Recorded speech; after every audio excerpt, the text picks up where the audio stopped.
इस कार्यक्रम को जॉयस मायर मिनिस्ट्रीज के मित्रों और भागीदारों द्वारा संभव बनाया गया है। क्या आप त्यागे गए हैं? क्या आप नकारे गए हैं? क्या आप अपनी गलतियों के परिणामों को अपने जीवन में देख रहे हैं और नहीं जानते कि अब आगे क्या करना चाहिए? मैं आपको बता सकती हूँ क्या करना चाहिए।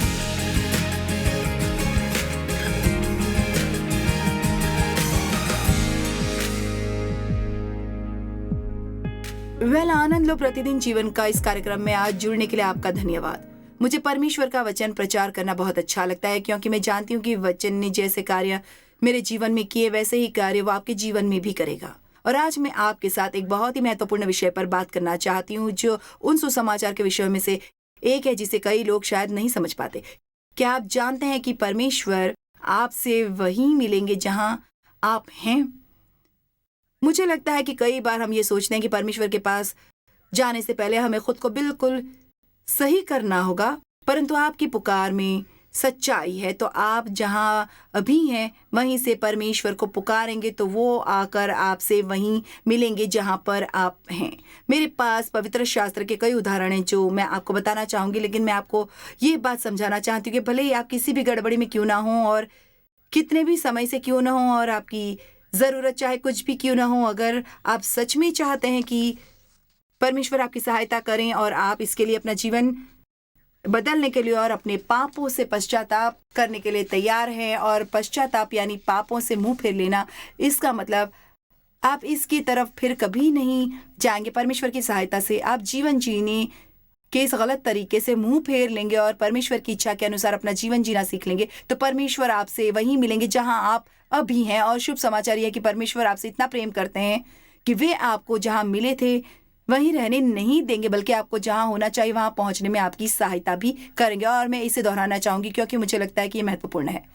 परमेश्वर आपसे इतना प्रेम करते हैं कि वे आपकी गड़बड़ियों में आकर आपसे वहीं मिलेंगे, लेकिन वो आपको वहीं पर कभी नहीं छोड़ेंगे, क्योंकि वे आपसे इतना प्रेम करते हैं कि वो आपको उन्हीं गड़बड़ियों में नहीं रहने दे सकते जिसमें उन्होंने आपको पहले पाया था। वो आपका जीवन बदलने में आपकी सहायता करेंगे और अपने अनुग्रह और दया में आपको एक जीने योग्य जीवन देंगे। पवित्र शास्त्र में अब्राहम और सारा की एक कहानी, और इन पति पत्नी को परमेश्वर ने एक संतान देने का वायदा किया था। उनकी कोई संतान नहीं थी, और सच में जब परमेश्वर ने उन्हें ये वायदा किया तब वे संतान उत्पन्न करने के लिए बहुत बूढ़े हो गए थे। अब्राहम 99 वर्ष का या करीब 100 वर्ष के थे, और सारा ने बहुत पहले ही संतान उत्पन्न करने की आयु पार कर ली थी, और इसलिए प्राकृतिक रूप से यह संभव नहीं था। लेकिन परमेश्वर असंभव को संभव करने में सामर्थी हैं। बहुत सी चीजें जो किसी और के लिए संभव नहीं है वो परमेश्वर के लिए संभव है। मनुष्य से तो ये नहीं हो सकता, परंतु परमेश्वर से सब कुछ हो सकता है। इसलिए परमेश्वर उनसे चाहते थे कि वो उन पर विश्वास करें और भरोसा करें कि वो उन्हें सारा के गर्भ से एक संतान देंगे, और वो अब्राहम को कई देशों का पिता बनाएंगे, जैसा कि हम में से कई लोग करते हैं। उसने काफी समय तक इंतजार किया, उसके मामले में उसने कई वर्षों तक इंतजार किया, लेकिन कुछ नहीं हो रहा था। इसलिए उसने खुद से एक योजना बनाई। हम भी ऐसा करते हैं कि नहीं? जब परमेश्वर की योजना पूरी होती नजर नहीं आती तो हमारे पास हमेशा एक दूसरी योजना रहती है, हमारी खुद की योजना। और उसकी पत्नी ने सुझाव दिया कि वो उसे दूसरी पत्नी जैसा बना ले, कि वो उसके बच्चे को खुद का बच्चा कहकर उसे पाले, और अब्राहम ने ऐसा ही किया। ये एक ऐसा विषय था जहां उसे अपनी पत्नी की नहीं सुननी चाहिए थी। ये कोई समझदारी की बात नहीं है कि कोई पत्नी अपने पति को अपनी एक दासी सौतन के रूप में दे दे। ये आने वाली परेशानी के अलावा कुछ और नहीं है। लेकिन निश्चित रूप से हाजिरा दासी गर्भवती हो गई, और जैसे ही वो गर्भवती हुई उसने अपनी मालकिन को अपमानजनक नजर से देखना शुरू कर दिया। दूसरे शब्दों में, पहले उसका आचरण अधीनता पूर्वक था। सारा ने सोचा कि वो ऐसी ही रहेगी, लेकिन जैसे ही उसने ये एकदम कदम उठा लिया सारा के कारण, तो ऐसा कहा जा सकता है कि अब वो ऐसी परिस्थिति में थी जहां वो अब्राहम को कुछ दे सकती थी, जबकि वो चाहती थी कि सारा ऐसा न कर पाए। तब उसने बुरा आचरण अपना लिया और बच्चा बड़ा हुआ, जब तक कि वो 13 साल का नहीं हो गया। यहीं से कुछ और नहीं बल्कि हर समय परेशानी परेशानी और परेशानी आनी शुरू हो गई। और सारा ने चाहा कि वो उन्हें छोड़कर चले जाए, वो उन्हें साथ में रखना नहीं चाहती थी। अब तक उन्हें वो बच्चा हो गया था जिसका परमेश्वर ने उनसे वादा किया था और कुछ दिनों तक वो एक साथ बड़े हुए, लेकिन तब भी हर समय परेशानी परेशानी परेशानी हुआ करती थी। आप में से कितने लोग जानते हैं कि जब आप वो करते हैं जिसे परमेश्वर नहीं चाहते तब तक कुछ नहीं होता, सिर्फ हर समय परेशानी परेशानी परेशानी परेशानी होती है। इसलिए यहाँ पर उत्पत्ति 21 का 14-17 में ये कहता है, सो इब्राहिम ने बिहान को तड़के उठकर रोटी और पानी से भरी चमड़े की थैली भी हाजिरा को दी और उसके कंधों पर रखी और उसके लड़के को भी उसे देकर उसको विदा किया। सो वो चली गई और बेशेरबा के जंगल में भ्रमण करने लगी। जब थैली का जल सूख गया तब उसने लड़के को एक झाड़ी के नीचे छोड़ दिया और उसने तीर भर के टप्पे पर दूर जा कर उसके सामने ये सोचकर बैठ गई कि मुझको लड़के की मृत्यु देखनी न पड़े। तब वो उसके सामने बैठी हुई चिल्ला चिल्ला के रोने लगी, क्योंकि उसने सोचा था कि मैं लड़के को मरता हुआ नहीं देख सकती। हम देख सकते हैं कि उसने अपना मन बना लिया था कि वो लड़का मरने वाला है और वो वहां बैठकर रोने लगी। जाहिर तौर पर वो लड़का भी रो रहा था और बाइबल कहती है परमेश्वर ने उस लड़के की सुनी और उसके दूत ने स्वर्ग से हाजिरा को पुकार के कहा, हे हाजिरा, तुझे क्या हुआ? मत डर, क्योंकि जहां तेरा लड़का है वहां से उसकी आवाज परमेश्वर को सुन पड़ी है और वो उससे वहीं मिलेंगे जहां पर वो है। वो उससे वहीं मिलेंगे। एम्पलीफाइड बाइबल कहती है वो उससे वहीं मिलेंगे जहां पर वो है। और ये आज का संदेश का शीर्षक है जो आज मैं आपको बताना चाहती हूँ। परमेश्वर आपसे वहीं मिलेंगे जहां आप हैं। अब ये बच्चा परेशानी में था। उसका जीवन ऐसा नजर आ रहा है कि सब कुछ खत्म हो गया है और उसने परमेश्वर को पुकारा। कभी कभी हमें कुछ और नहीं बल्कि परमेश्वर को पुकारने की जरूरत है और वो हमसे वहीं आकर मिलेंगे जहां पर हम हैं और वो हमें वहां ले जाने में मदद करेंगे जहां पर हमें होना चाहिए। परमेश्वर ने सुना जहां पर वो था। वास्तव में उन्होंने उनसे उन्नति और अच्छे जीवन का वायदा किया था और इश्माएल रो रहा था, उसने और कुछ नहीं किया। 2 इतिहास 20:9 में ये कहता है, यदि तलवार या मरी अथवा अकाल व और कोई विपत्ति हम पर पड़े तो भी हम इसी भवन के सामने और तेरे सामने खड़े होकर अपने क्लेश के कारण तेरी दुहाई देंगे और तू सुनकर बचाएगा। मुझे लगता है कि कोई भी परमेश्वर को पुकार सकता है। ऐसा करने के लिए कोई विशेष प्रशिक्षण की जरूरत नहीं है। आप बस इतना कहिए, परमेश्वर मुझे आपकी जरूरत है। परमेश्वर केवल आप ही है जो मेरी मदद कर सकते हैं। परमेश्वर मेरी सहायता कीजिए। मैं आपको पुकारता हूँ, मुझे अपने जीवन में आप चाहिए। मैं चाहता हूँ आप आकर मेरे जीवन में शामिल हो जाएं। मैं आशा करती हूँ कि आज मैं ऐसे कई लोगों से बात कर रही हूँ और आप उससे आश्वस्त होंगे जो मैं कह रही हूँ और आपको एहसास हो रहा होगा कि आपके जीवन में कुछ गड़बड़ी है और आप खुद उस गड़बड़ी को ठीक करने की कोशिश कर रहे हैं। पर मैं आपसे कहती हूँ आप ऐसा नहीं कर पाएंगे। आपको परमेश्वर की सहायता की जरूरत है। अगर आप परमेश्वर को पुकारेंगे तो वो आकर आपकी मदद करेंगे। वो आपके जीवन की परिस्थिति को सुलझाएंगे और ये एकदम से नहीं होता, बल्कि अगर आप अपना जीवन उन्हें समर्पित करेंगे और उन्हें अपने जीवन में आने देंगे और आपके पापों को क्षमा करके एक नई शुरुआत करने देंगे तो परमेश्वर आपसे वहीं आकर मिलेंगे जहां आप हैं और वो आपको वहां ले जाने में मदद करेंगे जहां आपको होना चाहिए। भजन संहिता 57:2 और 3 कहता है, मैं परम प्रधान परमेश्वर को पुकारूंगा जो मेरे लिए सब कुछ सिद्ध करता है। आप याद रख सकते हैं। मुझे नहीं पता कि जब मैं इसे बता रही थी तब आपने ये कार्यक्रम शुरू किया था या नहीं, लेकिन मैंने अंधे बर्तुमाई के बारे में बताया था जब उसने यीशु को पुकारा था। यीशु दाऊद की संतान। पर जो लोग वहां थे वे उसे डांटने लगे कि चुप रहे, परंतु वो और भी जोर से चिल्लाने लगा और परमेश्वर ने उसे चंगा कर दिया। परमेश्वर को पुकारना बहुत आसान है। कभी कभी हम अपने दोस्तों को पुकारते हैं और हम अपने आप को पुकारते हैं और हम खुद के लिए दुखी हो जाते हैं, लेकिन परमेश्वर को पुकारना और ये कहना कि परमेश्वर आप मुझसे जो भी करवाना चाहते हैं मैं उसे करूंगा, बस मुझे बताए कि क्या करना है और मैं आपकी आज्ञा मानना चाहता हूं। मैं परम प्रधान परमेश्वर को पुकारूंगा, वो स्वर्ग से मदद भेजकर मुझे बचा लेगा। जब मेरा निगलने वाला निंदा कर रहा हो, परमेश्वर अपनी करुणा और सच्चाई प्रकट करेगा। आखिर में एक और भजन, तू भला और क्षमा करने वाला है और जितने तुझे पुकारते हैं उन सबों के लिए तू अति करुणामय है।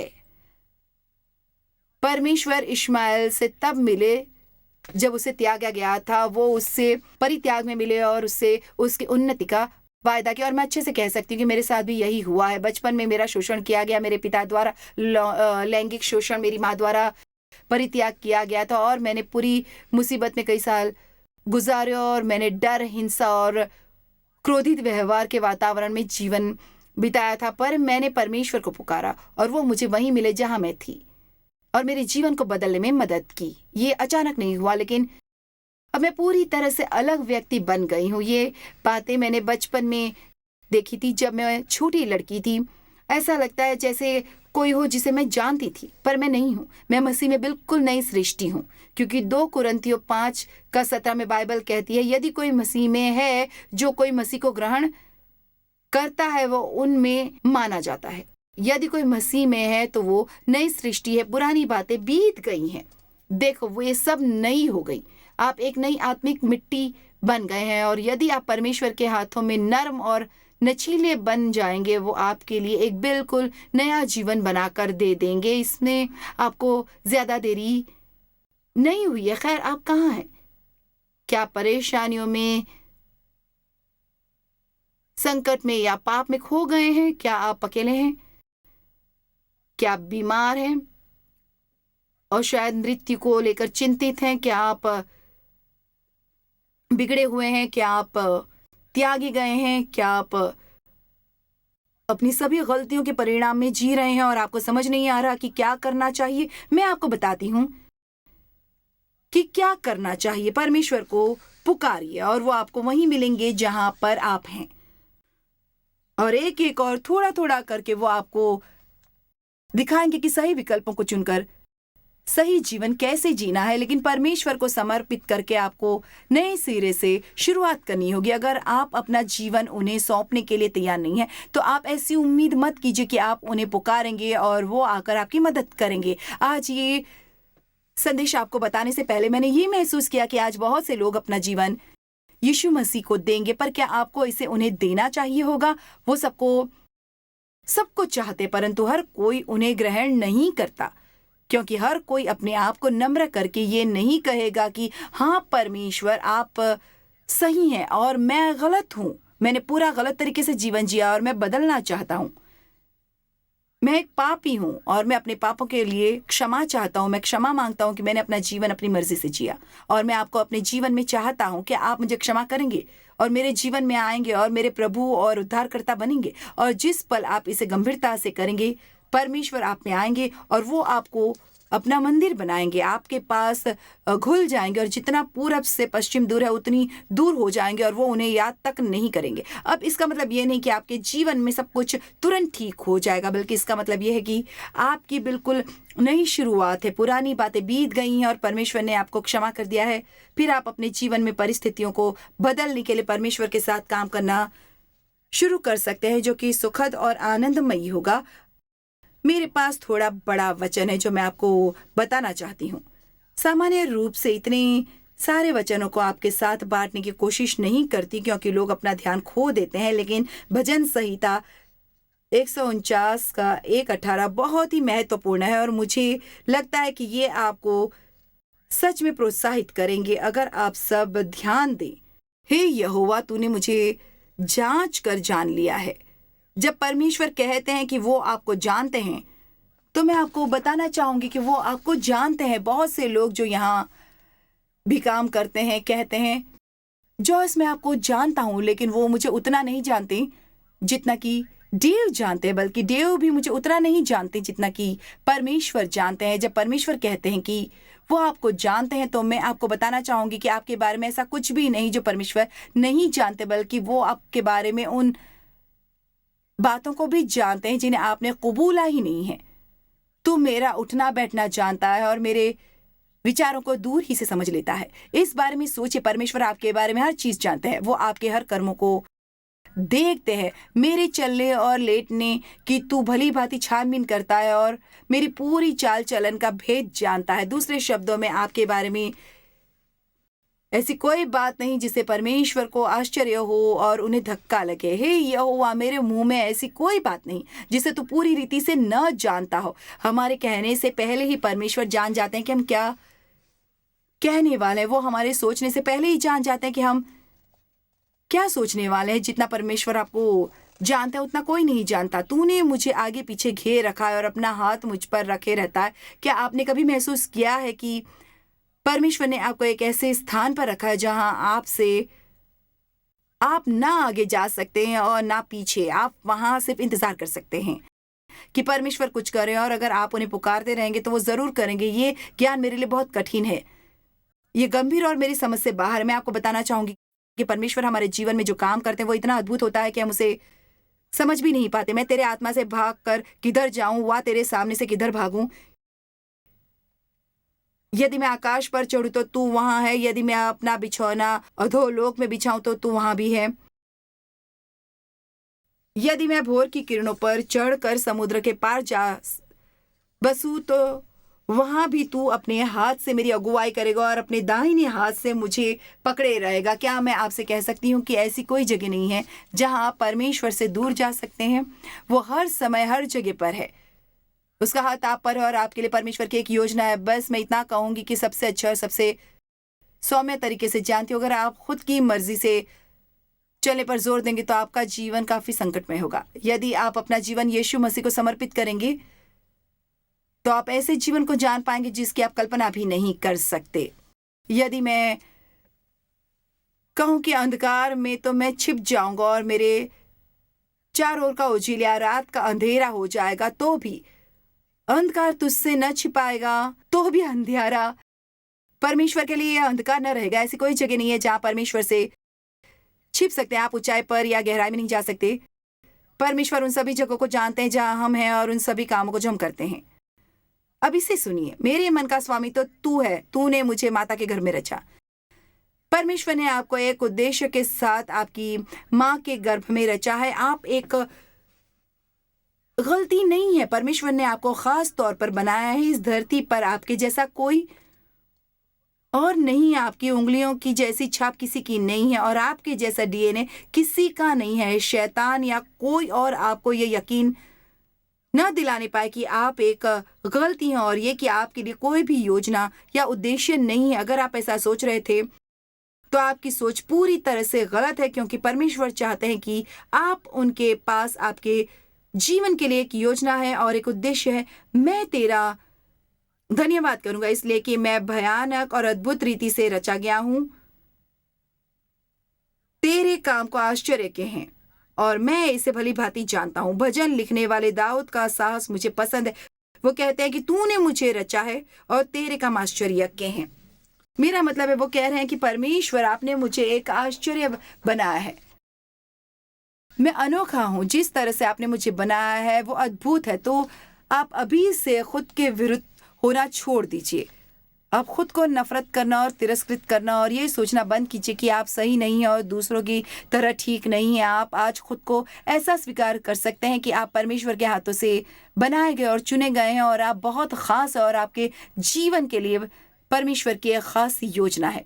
तेरी आंखों ने मेरे बेडोल तत्व को देखा और मेरे सब अंग जो दिन दिन बनते जाते थे वे रचे जाने से पहले तेरी पुस्तक में लिखे हुए थे। मुझे ये पसंद है। देव के पास, परमेश्वर के पास एक पुस्तक है और इससे पहले कि इस ग्रह पर नजर आते उन्होंने आपके जीवन के हर एक दिन को एक पुस्तक में लिखा है। हे परमेश्वर, तेरे विचार क्या ही बहुमूल्य हैं। उनकी संख्या का जोड़ कैसा बड़ा है।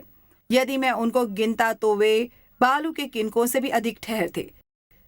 जब मैं जाग उठता हूं तब भी तेरे संग रहता हूं। आप परमेश्वर के मन में हमेशा रहते हैं। आपके जीवन में ऐसा एक भी पल नहीं है जब परमेश्वर ने आपसे प्रेम न किया हो और आपके जीवन में कभी ऐसा एक पल भी नहीं आएगा जब वो आपसे उतना ज्यादा प्रेम करे जितना कि अभी करते हैं। आप कहते हैं ठीक है, ये संभव नहीं हो सकता। संभवतः परमेश्वर उन चीजों के बिना मुझसे प्रेम नहीं कर सकते जो मैंने किया। परमेश्वर प्रेम है। ऐसा नहीं है कि वो आपसे प्रेम करे और कभी करे कभी ना करे। वो प्रेम है। वो चाहते हैं हम उनके प्रेम का जवाब दें।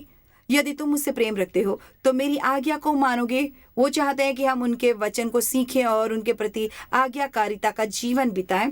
उन्होंने ऐसा नहीं कहा कि यदि तुम मेरी आज्ञाओं को मानोगे तो मैं तुमसे प्रेम करूंगा, बल्कि उन्होंने कहा कि यदि तुम मुझसे प्रेम करोगे तो मेरी आज्ञा मानोगे। लोग परमेश्वर की आज्ञा इसलिए नहीं मानते क्योंकि वे परमेश्वर से इतना ज्यादा प्रेम नहीं करते कि वे उनकी आज्ञाओं को माने। आप यीशु से जितना प्रेम करेंगे उतना ही ज्यादा आप वो करना चाहेंगे जो वो आपसे करना या कराना चाहता है। प्रकाशित वाक्य 3 कहता है, देख मैं द्वार पर खड़ा हुआ खटखटाता हूं, यदि कोई मेरा शब्द सुनकर द्वार खोलेगा। कल्पना कीजिए दरवाजे का हैंडल आपकी तरफ है। वो दरवाजे को तोड़कर आपको उन्हें स्वीकार करने के लिए नहीं कहेंगे, लेकिन अगर आप द्वार खोलेंगे तो वो कहते हैं कि मैं उसके पास भीतर आकर उसके साथ भोजन करूंगा। बाइबल में भोजन करने का क्या अर्थ है? घनिष्ठता और घनिष्ठ संबंध तब बाचाए भोजन करने के साथ मुहर बंद की जाती थी। फसह का पर्व भोजन के साथ मनाया गया। हम प्रभु यीशु की देह को और उनके लहू को याद करते जिसे प्रभु भोज के द्वारा तोड़ा गया और बहाया गया था। यीशु आपके साथ भोजन करना चाहते हैं। वो आपके साथ घनिष्ठ और व्यक्तिगत संबंध चाहते हैं। बाइबल मुक्ति की कहानियों से भरी हुई और परमेश्वर मुक्तिदाता है। इसका मतलब है कि उन्होंने हमें शत्रु से वापस खरीदा। परमेश्वर आपको चाहते हैं। उन्होंने आपके लिए कीमत चुकाई है। वो नरक में गए और उन्होंने नरक और शैतान और मृत्यु की कुंजियों को लेकर उनके अधिकारों को हमें दे दिया है। अगर आप उसे अनुमति न दें तो शत्रु को आपका जीवन चलाने का कोई भी अधिकार नहीं है। नूह छुटकारे की एक बहुत अच्छी कहानी है। मैंने अभी अभी देखा कि नूह की कहानी उत्पत्ति 6, 7 और 8 में है और ये बताती है कि परमेश्वर ने आने वाले न्याय की चेतावनी दी थी और उन्होंने कहा था कि जो कोई अपने पापों से पश्चाताप करे और विश्वास करें तो वो नाश होने से बच जाएगा। उन्होंने नूह से एक नाव बनाने के लिए कहा था जो उन पर विश्वास करेंगे उन्हें रखने के लिए। मगर वर्षों तक प्रचार के बाद भी, इसे सुनिए, सालों तक प्रचार करने के बाद भी केवल 8 प्राण बचे, नूह और उसका परिवार। आज मैं आपको प्रचार कर रही हूँ। मुझे उम्मीद है कि आप मेरी सुनेंगे और अगले साल या उसके अगले 5 साल तक कोई और नहीं होगा जो आपके साथ आकर फिर से प्रचार करेगा। आप ऐसा नहीं चाहते कि आप परमेश्वर को ना कहें और ना कहते रहें। जितने भी लोग नूह की नाव में जीवित थे उन्हें प्रचार किया गया और उन्हें कहा गया था कि न्याय होने वाला है, यीशु दोबारा आने वाले हैं, पर उन्होंने नहीं सुना। वे अपनी मर्जी से अपना जीवन जीते रहे और चीजों को करते रहे। आज मैं आपसे विनती करती हूँ कि आप अपनी मर्जी से ना जिए तो कैसे जिए, और ना ही चीजों को वैसे करें जैसे आप चाहते हैं, बल्कि अपना जीवन यीशु मसीह की ओर मोड़ दीजिए और ना कहते रहें जिन्होंने आपसे इतना प्रेम किया कि आपके खातिर अपनी जान तक दे दी। परमेश्वर ने आपसे इतना प्रेम किया है कि उन्होंने अपने इकलौते पुत्र को आपकी खातिर बलिदान होने के लिए भेजा। यूहन्ना 10:10 में यीशु ने कहा है कि चोर किसी और काम के लिए नहीं परंतु केवल चोरी करने और घात करने और नष्ट करने आता है। मैं इसलिए आया कि वे जीवन पाए और बहुतायत से पाए। शाऊल जो बाद में पौलुस बना, उसकी कहानी एक महान छुटकारे की कहानी है। मरियम मगदलिनी, जिसमें अनेक दुष्ट आत्माएं थी, वो यीशु की घनिष्ठ मित्र बनी और उनके साथ यात्राएं की। मरियम व्यभिचारिणी यीशु की घनिष्ठ मित्र बनी और वो एक महान प्रेरित बनी। सिर्फ इसलिए कि आप से गलतियां हुई हैं, इसका तात्पर्य ये नहीं कि बहुत देर हो गई है, और मेरे लिए भी बहुत देर हो गई है।